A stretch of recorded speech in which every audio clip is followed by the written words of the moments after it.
ہارون الرشید کی بیوی ملکہ زبیدہ بنت جعفر فریضہ حج کی ادائیگی کے لیے مکہ مکرمہ آئیں۔ انہوں نے جب اہل مکہ اور حجاج کرام کو پانی کی دشواری اور مشکلات میں مبتلا دیکھا تو انہیں سخت افسوس ہوا، چنانچہ انہوں نے اپنے اخراجات سے ایک عظیم الشان نہر کھودنے کا حکم دے کر ایک ایسا فقیض المثال کارنامہ انجام دیا جو رہتی دنیا تک یاد رہے گا۔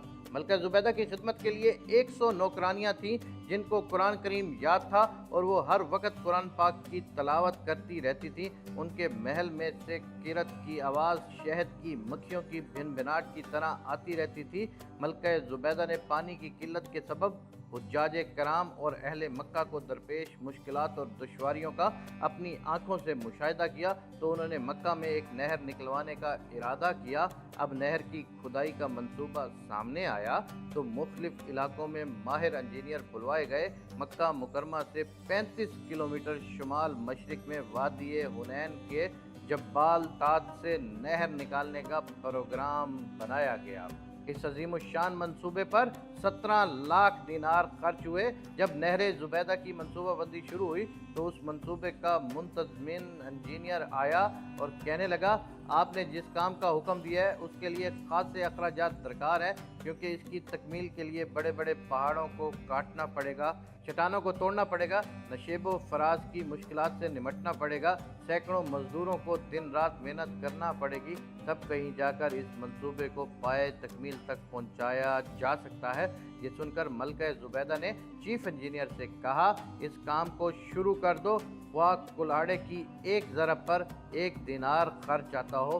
اس طرح جب نہر کا منصوبہ تکمیل کو پہنچ گیا تو منتظمین اور نگران حضرات نے اخراجات کی تفصیلات ملکہ کی خدمت میں پیش کی۔ اس وقت ملکہ دریائے دجلہ کے کنارے واقع اپنے محل میں تھی۔ ملکہ نے وہ تمام کاغذات لیے اور انہیں کھول کر دیکھے بغیر دریا برد کر دیا اور کہنے لگی، الہی میں نے دنیا میں کوئی حساب کتاب نہیں لینا، تو بھی مجھ سے قیامت کے دن کوئی حساب نہ لینا۔ اللہ رب العزت ان کے درجات کو بلند فرمائے اور دونوں جہانوں میں ہم سب کو کامیابی اور کامرانی عطا فرمائے۔